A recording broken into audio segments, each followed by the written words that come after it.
The machine was breathing for me. I could hear it, that soft, mechanical hiss, the rhythmic push of air into lungs that no longer remembered how to work on their own. The ceiling above me was white, so white it burned, and somewhere to my left a heart monitor traced the slow, stuttering decline of my life in green lines. I wanted to move my fingers, but they were too heavy that I wanted to speak, but my throat was full of plastic and silence. The private hospital room smelled like antiseptic and dying flowers. Someone had sent lilies. I hated lilies.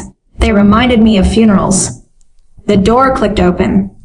I couldn't turn my head, but I knew the footsteps.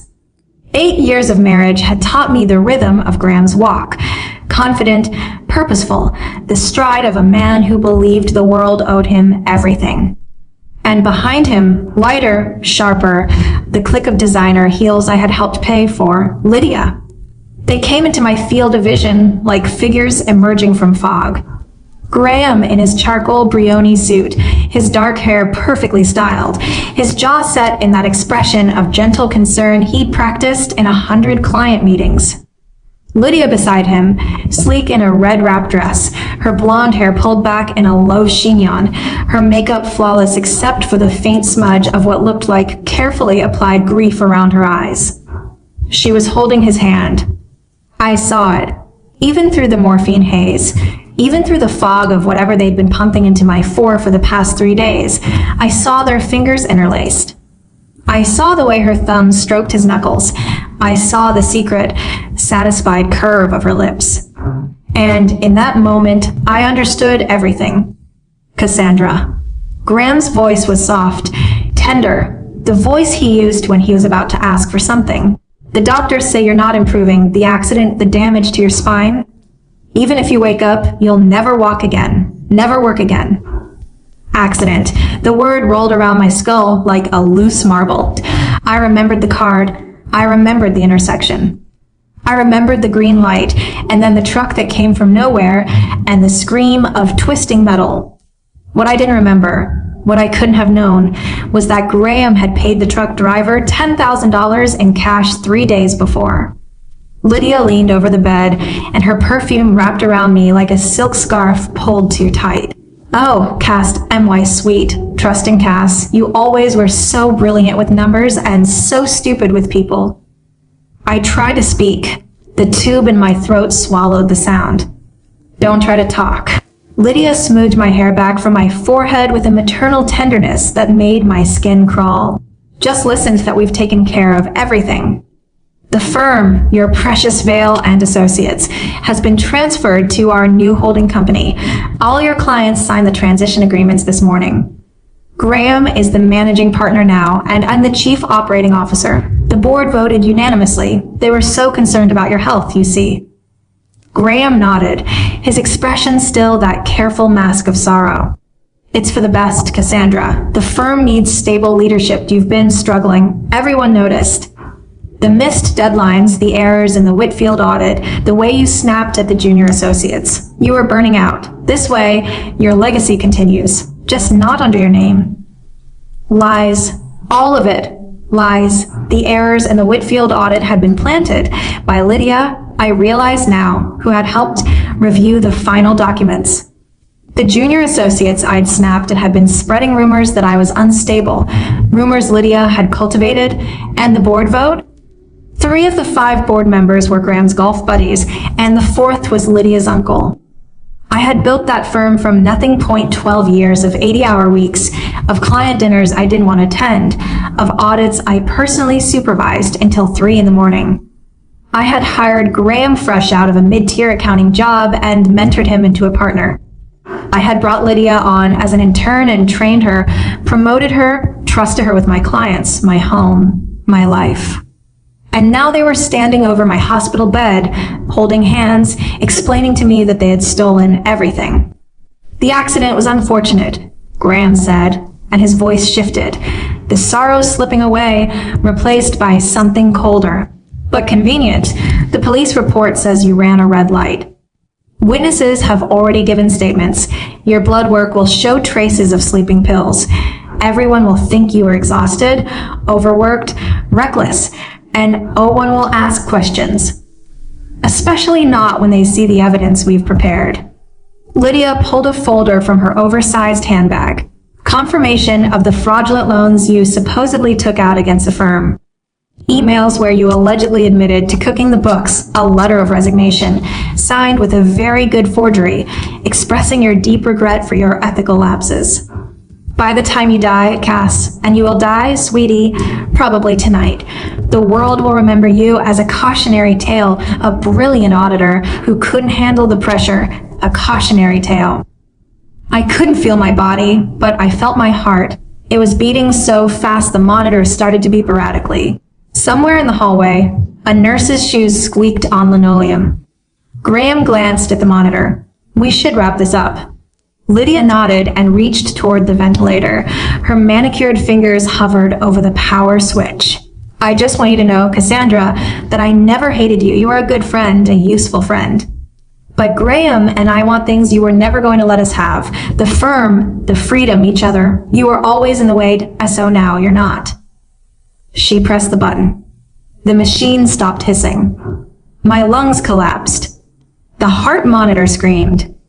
And the last thing I saw, as the world went gray and then black, was Graham leaning down to kiss Lydia's forehead, his lips brushing her skin like a promise, while my chest burned and my vision tunneled, and I died.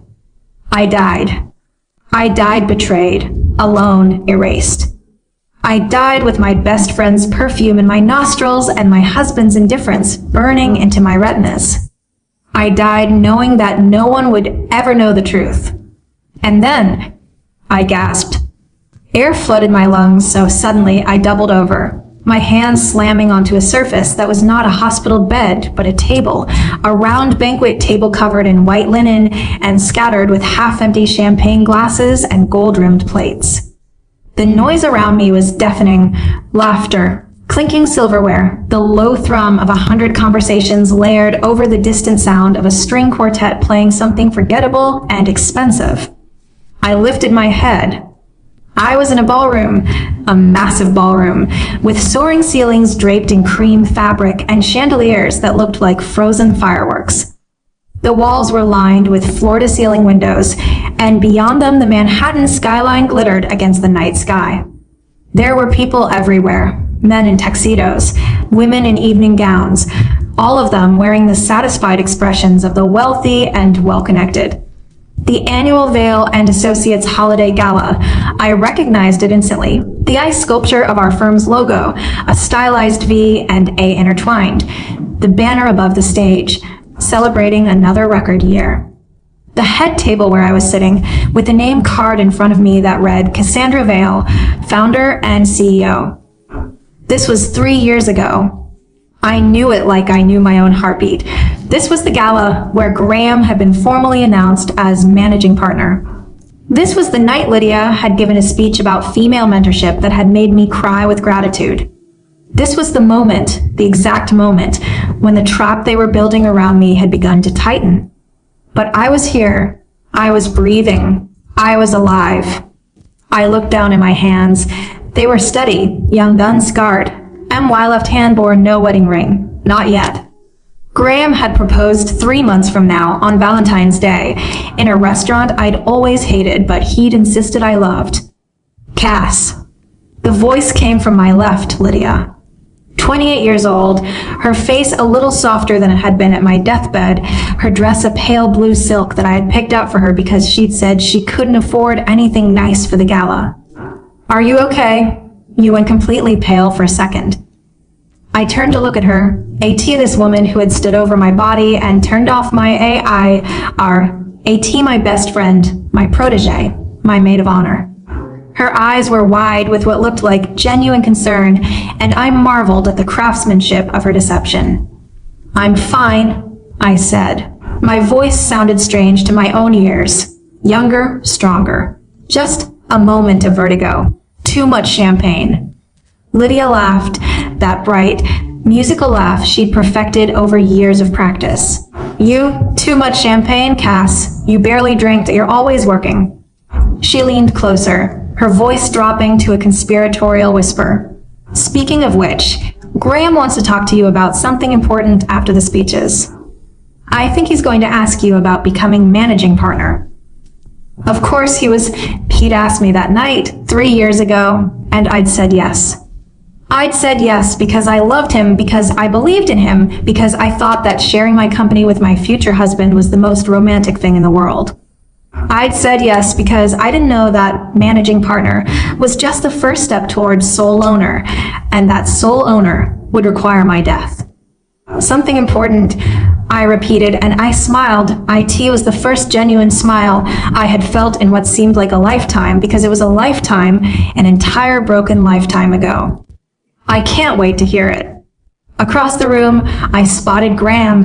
He was standing near the stage, shaking hands with one of our biggest clients, a real estate developer named Arthur Kemper. Graham looked so young, so handsome, so eager. His smile was the smile of a man who believed he was on the verge of getting everything he'd ever wanted.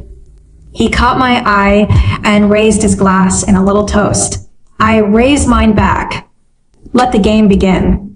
The speeches lasted 45 minutes. Graham spoke first, praising my visionary leadership and unwavering commitment to excellence. He told the story of how we'd met at a conference in Chicago.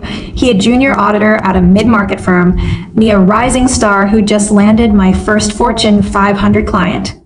He made it sound like a fairy tale. In my previous life, I'd blushed and teared up. In this life, I just watched him, cataloging every micro-expression, every too-smooth gesture, every moment his eyes flickered toward Lydia. Then Lydia spoke. She talked about how I'd mentored her, believed in her, given her opportunities no one else would. She called me her chosen sister, and her voice cracked with emotion at all the right moments. The audience awed. I remembered crying at this speech. I remembered standing up afterward and hugging her so tightly, whispering that I loved her, that I was so proud of her. Tonight, I stayed seated. When the formal program ended and the dancing began, Graham made his way to my table. He leaned down and kissed my cheek, and I had to physically stop myself from recoiling. "You were brilliant tonight," I said, because that's what I'd said the first time. "It's easy to be brilliant when I'm talking about you." He pulled out the chair beside me and sat down, his knee brushing mine under the table. "Cass, I need to talk to you about something. About the future of the firm." I tilted my head, playing the part of the attentive, adoring girlfriend. "What about it?" "We're growing so fast. You're stretched so thin. I've been thinking, what if I stepped up as managing partner? Take some of the operational burden off your shoulders. You could focus on what you do best, the high-level strategy, the big client relationships that I'd handle the day-to-day, the staff, the schedules, the smaller accounts." He said it with such sincerity, such genuine, selfless concern that I end my first life. I'd been exhausted and overwhelmed and desperately grateful for the offer. I'd signed the partnership agreement a week later, and over the next 2 years, Graham had slowly, methodically, rerouted all major client communications through himself. By the time I realized what was happening, half my clients thought Graham was the founder. "That's a big step," I said slowly. "I need to think about it, review the financials, talk to the board." Graham's smile tightened at the edges. "Of course, take all the time you need. I just want to help. You've given me so much, Cass. I want to give something back." He squeezed my hand, and I let him. His palm was warm and dry, and felt exactly like a lie. The next morning, I woke in my apartment, my penthouse, the one I'd bought with my first 7-figure bonus, and lay in bed for a long time, staring at the ceiling and letting the memories wash over me. Not just the bad ones, although those came too, tidal waves of grief and rage that made my hands shake and my chest ache, but the useful ones. The details I'd been too blind to notice the first time around. I remembered the names of the offshore accounts Graham would open in 18 months. I remembered the dates of the fraudulent wire transfers, the fabricated expense reports, the client emails he'd intercept and forget to forward. I remembered the exact wording of the contract Lydia would trick me into signing, the one that gave her power of attorney over my personal accounts in case of emergency. And I remembered the phone call I'd received, no, the phone call I would have received 3 years from now, a month after my death. A call from a man named Elias Vance, who had introduced himself as the CEO of Vance Global, the largest forensic accounting firm in the world. He'd called to offer his condolences to my family because he'd been a silent admirer of my work for years and had been planning to approach me about a merger. Graham had answered the phone, pretended to be grieving, and told him I died of a heart condition. Elias Vance, I'd never met him in my first life, but his name had been in the news 6 months after my death, when his firm had launched an investigation into Vail and Associates for fraud. The investigation had gone nowhere because Graham had already buried all the evidence, but Vance had known something was wrong. He'd known. This time, I called him first. Mr. Vance, this is Cassandra Vail. I know this is unexpected, but I have a business proposition I think you'll find very interesting, and I need your help. The 3 months that followed were the most carefully choreographed performance of my life. I played the loving girlfriend, and I laughed at Graham's jokes, kissed him when he came home, listened to his complaints about difficult clients and his dreams of building something together. I let him believe the partnership agreement was still on track, that I let him believe I was still blind. I played the devoted mentor. I praised Lydia's work, took her to lunch, confided in her about fake anxieties, that I was worried Graham was losing interest, that I was thinking of stepping back from the firm to start a family, that I wanted her to take on more responsibility. She ate it up, her eyes gleaming with the hunger of a woman who saw her path to power opening before her. And while they performed for me, I performed for them, and I collected every email, every text, every voicemail. I hired a private investigator with a retainer paid from a personal account neither of them knew existed. I installed security software on every device in the office. I documented the offshore shell companies Graham started setting up in the Caymans, exactly as he had before. I recorded the late-night phone calls between him and Lydia, the ones where they whispered about how soon. Everything would be ready. The centerpiece of their plan, I knew, would be the Whitfield account. Arthur Whitfield was our biggest client, a multi-billion-dollar real estate empire that accounted for 40% of our annual revenue. In my first life, Graham and Lydia had framed me for a series of errors in the Whitfield audit, errors that had supposedly cost Whitfield millions in tax penalties.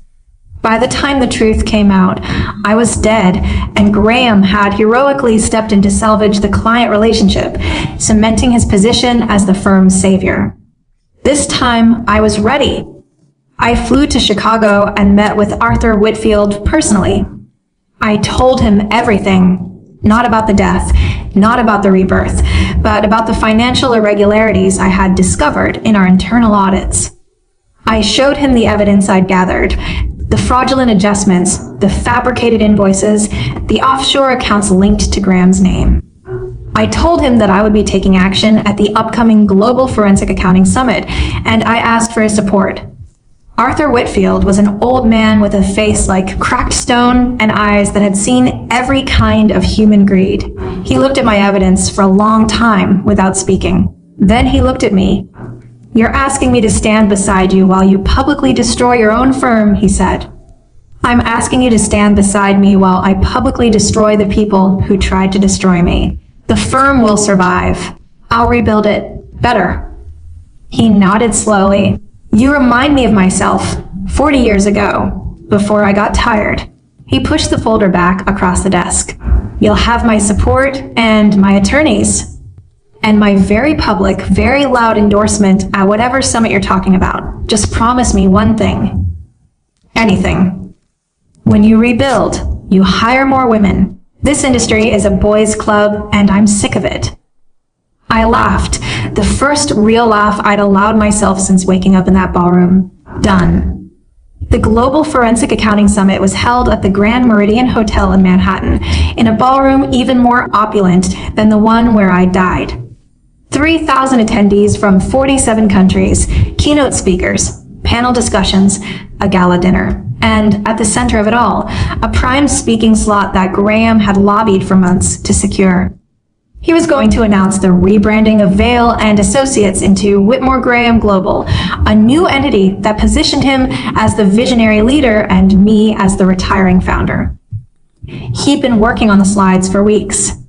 Lydia had been leaking carefully crafted rumors to the industry press, painting me as a brilliant but unstable woman who is stepping aside for the good of the firm. I let them do all of it. The day of the summit, I dressed in a white Alexander McQueen pantsuit that fit me like armor. I wore my grandmother's pearl earrings, the only thing I had left from her. I looked at myself in the mirror for a long time, at the woman I had been, the woman I was becoming, the woman who had died and clawed her way back. Then I went downstairs and walked into the ballroom. Graham was already on stage. He looked magnificent, in a navy Tom Ford tuxedo, his hair slicked back, his voice resonating through the sound system as he spoke about the future of forensic accounting and the next generation of leadership. Lydia sat in the front row, beaming, her phone out and recording. And so, Graham said, his smile wide and triumphant, it is with immense pride and profound gratitude that I announce the launch of Whitmore Graham Global. This new chapter would not be possible without the incredible foundation laid by my partner and mentor, Cassandra Vail. Cassandra, if you join me on stage. The spotlight swung toward my seat. Every head in the ballroom turned. I could feel the weight of 3,000 gazes, the murmured speculation, the subtle rise of phones being lifted to capture the moment. I stood. I walked toward the stage. I did not smile. Cassandra, please come up. Let's give her a round of applause, everyone. Graham clapped, and the audience followed, a wave of polite, uncertain applause.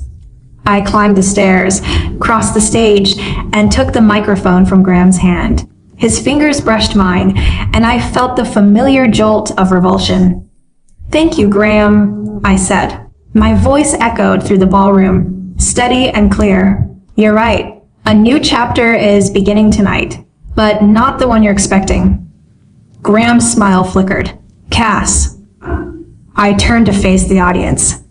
The lights were blinding, but I could make out the faces in the front row. Lydia's confused frown, Arthur Whitfield's knowing nod, the scattered expressions of industry leaders who had no idea what they were about to witness. For the past 3 months, I said, I've been conducting a forensic audit of my own firm. What I discovered was a systematic campaign of fraud, embezzlement, and conspiracy orchestrated by 2 people I trusted more than anyone in the world, and my boyfriend, Graham Whitmore, and my best friend, Lydia Chin.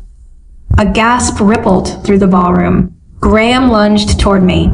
What the hell are you doing? I pressed a button on the remote in my hand, and the massive screens behind me flickered to life. Bank records, email chains, audio files. The evidence I had spent 3 months compiling, displayed in cold, irrefutable detail. These documents show that Graham Whitmore has been siphoning client funds into offshore accounts in the Cayman Islands for the past 18 months. They show that Lydia Chun has been falsifying audit reports to cover his tracks. They show that the 2 of them were planning to frame me for their crimes and force me out of the company I built. You're insane, Lydia shrieked, rising from her seat. She's insane. Everyone knows she's been unstable for months. The screen behind me shifted to an audio file. I pressed play. Asterisk, the Whitfield adjustments are perfect. When it blows up, it'll all point to Cassandra. By the time anyone figures out the truth, she'll be disgraced, and we'll have control of everything. Asterisk Graham's voice, clear as a bell. Asterisk, what if she fights back? Asterisk Lydia's voice. Asterisk, she won't. She trusts us. She's in love with me. She'll never see it coming. Asterisk. The ballroom went silent, the kind of silence that precedes earthquakes. Graham's face had gone the color of old paper. That's fabricated. She faked that. She's trying to destroy me because I wanted to modernize the firm, because I wanted to. Because you wanted to steal everything I built. I said, turning to face him directly. Because you've been stealing from me since the day we met. Because you looked at my hard work and saw something you could take instead of something you could earn. And because you thought I would never be strong enough to stop you. I pressed another button, and the doors at the back of the ballroom opened. A team of federal agents, led by a man I recognized from the FBI's Financial Crimes Unit, walked in. Elias Vance was with them, his expression grim and satisfied. Graham Whitmore, Lydia Chun, you're under arrest for fraud, embezzlement, and conspiracy to commit financial crimes. You have the right to remain silent. Lydia screamed, actually screamed, a raw, animal sound that tore through the ballroom like a siren. You can't do this. You can't. I'm a respected professional. You're a thief, I said calmly. And everyone in this room knows it now. Everyone in this industry will know it by tomorrow morning. Your career is over. Both of your careers are over. Not because I took them away, because you threw them away the moment you decided to steal from me. Graham was staring at me with a look I had never seen on his face before. Not anger, not guilt, terror, pure, unfiltered terror. Cassandra, please, please, you can't do this to me. I love you. I've always loved you. We can fix this. We can. Love. I let the word hang in the air. You don't know what love is, Graham. Love doesn't plan someone's professional destruction. Love doesn't hollow out their company while they're sleeping. Love doesn't stand over their hospital bed and smile while their best friend turns off their ventilator. He froze. What are you talking about? Ventilator? I leaned close, my voice dropping so low only he could hear it. You will never understand. But you will spend the rest of your life in a prison cell, and every single day you will remember that I put you there. The agents handcuffed him. They handcuffed Lydia. I asked, they were let out. Lydia twisted around to spit at me. You will regret this. Cassandra, I'll make sure everyone knows you're a liar. I'll destroy you. You already tried that, I said. It didn't take. The doors slammed shut behind them. The ballroom erupted. Phones were out everywhere. Cameras flashing. Voices overlapping in a cacophony of shock and speculation. I turned back to the microphone, and the crowd quieted immediately. Vale and Associates will continue, I said, under new management. Starting tonight, we are merging with Vance Global to form Sterling Forensic, a new firm dedicated to the highest standards of accountability. Every client affected by tonight's revelations will be compensated in full. Every employee who is not involved in the fraud will keep their job. And every person in this room who cares about integrity in this industry is invited to join us in building something better. Elias Vance walked onto the stage and shook my hand. The cameras went wild. She's not just my new business partner, he said into the microphone. She's the most brilliant forensic auditor I've ever encountered, and I've been in this business for 40 years.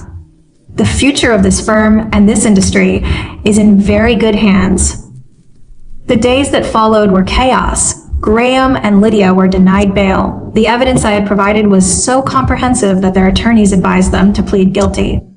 The industry press ran cover stories for weeks, the fall of Whitmore and Shun, and how Cassandra Vale took down the biggest fraud in accounting history. The hashtag Vale Victory trended on social media. I didn't care about any of it.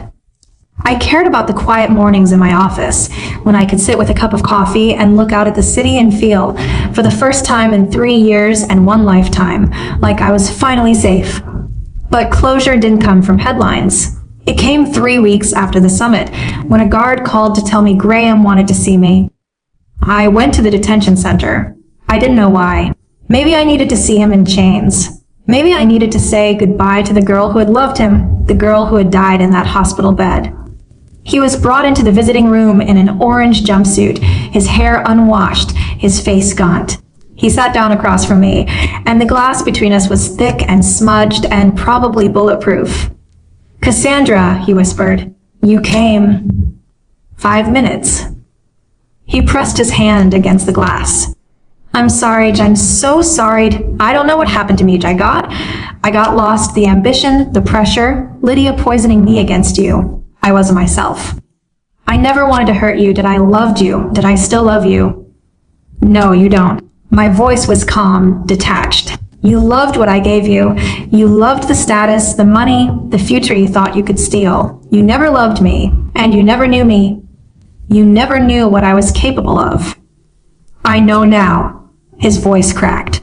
Please, Cass, please don't leave me here, that I can't survive imprisoned. I'm not built for this. Drop the charges. Say it was a misunderstanding, that I'll go away. I'll disappear. You'll never see me again. I stood up. You're right about one thing, I said. I'll never see you again. I walked away from the glass, and his voice followed me, rising from begging to screaming to sobbing. The door closed behind me, and the sound cut off like a switch. Lydia sent letters, pages and pages of letters, alternating between threats and pleas and elaborate justifications. I burned every one of them without reading past the first line. 6 months later, Sterling Forensic was the largest woman-owned forensic accounting firm in North America. I hired more women, just as I'd promised Arthur Whitfield. I mentored junior auditors, the way I'd once mentored Lydia, but this time I taught them to recognize the difference between ambition and predation. That I spoke at conferences, that I wrote op-eds. I built something that no one could ever take from me again. And on the 1-year anniversary of the summit, I stood on the roof of my new office building, watching the sunset paint the Manhattan skyline in shades of gold and rose and burning orange. The city sprawled beneath me, millions of lives tangled together, and I was no longer afraid of being one of them. I had died. I had been erased. I had clawed my way back through time and memory and rage. And I had won. My phone buzzed. A text from Elias Vance. Board meeting in 10. Don't be late. We're voting on the Tokyo expansion. I smiled, tucked my phone into my blazer, and walked back inside. There was work to do.